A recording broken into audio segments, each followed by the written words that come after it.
इसके पहले तक साउथ मूवीज को सिर्फ साउथ में ही देखा जाता था, वहीं पे ही उनका क्रेज होता था।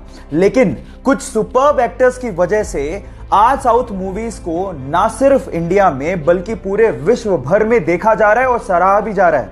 उनमें से एक सुपरस्टार का नाम है अल्लू अर्जुन। बंदे की एक मूवी रिलीज हुई जिसका नाम है अंगू वैकुंठपुरथु। मुझे मलयालम बिल्कुल नहीं आती, लेकिन उस बंदे की कॉमेडी पे मैं खूब हंसा, उस बंदे के इमोशनल सीन्स पे मैं खूब इमोशनल हुआ और उस बंदे की डांस का तो जवाब ही नहीं है। 3 दिन से मेरी कार में उसी मूवी का गाना बज रहा है जिस मूवी के लिरिक्स मुझे बिल्कुल समझ में नहीं आते।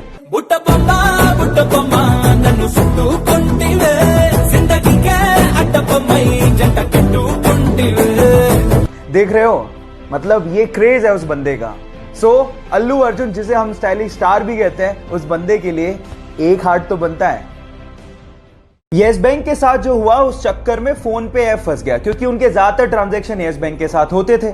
अब 6 मार्च को अचानक से फोन पे ऐप ठप पड़ गया, जिसकी वजह से लोगों को परेशानी हुई। अब इसका फायदा उठाते हुए उनके राइवल पेटीएम ने ट्वीट करते हुए कहा कि डियर फोन पे, पेटीएम सबको अपनाता है, हम आपके कामकाज को संभालने में सक्षम है, हमें आपको सुधारने का मौका दीजिए। इस बात पे फोन पे ने रीट्वीट करते हुए कहा कि डियर पेटीएम, अगर आपका कामकाज इतना ही अच्छा होता तो हम पहले से बोल चुके होते। और उसके बाद जो उन्होंने लिखा वो आप लोगों को सुनना चाहिए। उन्होंने कहा कि संकट की घड़ी में अपने साथियों को छोड़ने की तेजी किस काम की। Foam is temporary but class is permanent. So guys, यहां सीखने लायक बात यह है कि संकट की घड़ियां आती जाती रहती हैं। इस सिचुएशन में अपनी साथियों का साथ कभी नहीं छोड़ना चाहिए, क्योंकि वक्त बदलते देर नहीं लगती। वो बचपन से ही बोलने में हकलाता था, इसलिए उसे स्कूल जाने तक में डर लगता था, क्योंकि उसके स्कूल के सारे दोस्त उसे चिढ़ाया करते थे।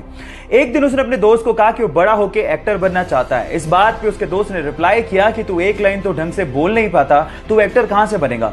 ये बात उसके दिल को लग गई और तब उसने स्पीच थेरेपी करने की सोची और धीरे धीरे इंप्रूवमेंट भी आने लगी।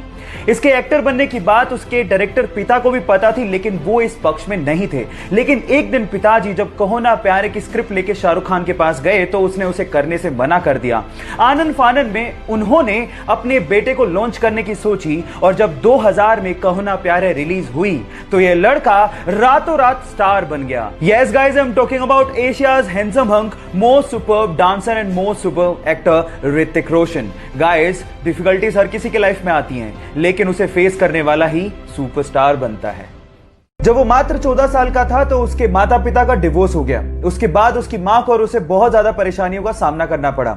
जहां घर का खर्च निकालने के लिए उसकी मां को दूसरों के यहां काम करना पड़ा, वहीं उसे भी घर घर जाकर, बसों में जाकर स्कूली सामान बेचना पड़ा और छोटा मोटा पार्ट टाइम जॉब भी करना पड़ा। इस वजह से उसकी पढ़ाई भी बीच में छूट गई। उसने कॉलेज ड्रॉप आउट तो कर दिया था, लेकिन सीखना नहीं छोड़ा था। पार्ट टाइम जॉब करते करते उसने वेब डिजाइनिंग सीखी और उसमें अपना करियर बनाने की सोची।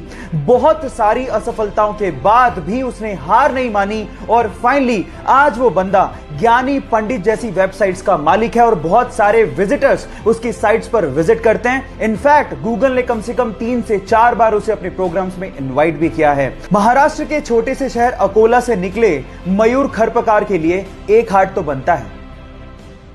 चाइना में 11 साल का बच्चा था जिसका नाम था लियांग याओई। अचानक से उसे पता लगा कि उसे ब्रेन ट्यूमर है और अब वो बच नहीं सकता। उसके बाद जो उसने अपनी मां को कहा वो आप लोगों को ध्यान से सुनना चाहिए। उसने अपनी मां को कहा कि मैं जानता हूं कि अब मैं बच नहीं सकता हूं, लेकिन इस दुनिया में बहुत सारे ऐसे लोग हैं जो दूसरों के लिए कुछ करना चाहते हैं। मैं भी दूसरों के लिए कुछ करके मरना चाहता हूं। मैं चाहता हूं कि मेरी मृत्यु के बाद मेरे सारे ऑर्गन्स डोनेट कर दिए जाएं। और गाइस, हुआ भी कुछ यूं ही। डॉक्टर्स ने उसके सारे ऑर्गन्स जरूरतमंदों को डोनेट किए और मरणोपरांत उसके शव के आगे सभी डॉक्टर्स और हॉस्पिटल के स्टाफ ने सर झुकाकर उसे नमन किया। मैं भी इंसानियत का पैगाम देने वाले उस छोटे से बच्चे को सर झुका के नमन करता हूं। क्या आप लोगों ने डेडपूल देखी है? आई थिंक वो मार्वल का सबसे फनी सुपर हीरो कैरेक्टर है और मेरा तो पर्सनल फेवरेट है। लेकिन वो कहते हैं ना कि अक्सर जो लोग दूसरों को हंसाया करते हैं उनकी खुद की जिंदगी दर्द भरी होती है। डेडपूल का कैरेक्टर निभाने वाले इस बंदे की लाइफ की स्टोरी भी कुछ ऐसी है। बचपन से ही वो एंजाइटी और डिप्रेशन का शिकार था। पैसों की तंगी को दूर करने के लिए वो न्यूज़पेपर तक बेचा करता था। 2 साल तक लगातार उसे सुपरमार्केट, वेयरहाउस और रेस्टोरेंट में काम करना पड़ा था। अपने फ्यूचर की इतनी टेंशन थी कि रात रात भर उसे पैनिक अटैक आने लग गए थे। ड्रग्स तक लेना उसने शुरू कर दिया था। डेडपूल के एक रोल के लिए उसे 11 साल और 47 रिजेक्शंस का सामना करना पड़ा था और आज वो बंदा हॉलीवुड में टॉप एक्टर्स की लिस्ट में शुमार है। Yes guys, I am talking about Ryan Ronald.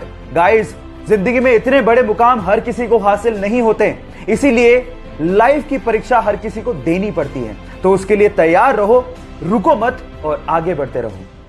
Corona virus की खतरे की घंटी बज चुकी है, लेकिन बजाय उससे घबराने के हमें जानना होगा कि कैसे फैलता है और इससे बचे कैसे। जब कोरोना वायरस की संक्रमित बूंदें आपके शरीर में मुंह से, नाक से और आंख से किसी संक्रमित व्यक्ति की वजह से पहुंच जाएं, तो आप उससे प्रभावित हो सकते हैं। अब इससे बचे कैसे? नंबर 1, लोगों से दूरी बना के रखें और भीड़ भाड़ वाले इलाकों में जाने से बचें। नंबर 2, अपने हाथों को 20 सेकंड तक लगातार अच्छे से धोएं, ना सिर्फ आगे से, पीछे से भी, उंगलियों के बीच में से भी, नाखूनों को भी और कलाई तक धोएं। नंबर 3, मास्क पहनें और उसे डेली बदलें। नंबर 4, जब भी आपको खांसी या जुकाम फील हो तो तुरंत डॉक्टर के पास जाएं। और नंबर 5, भारतीय संस्कृति को अपनाएं। किसी से हाथ मिलाने की बजाय नमस्ते करें। कोरोना नमस्ते।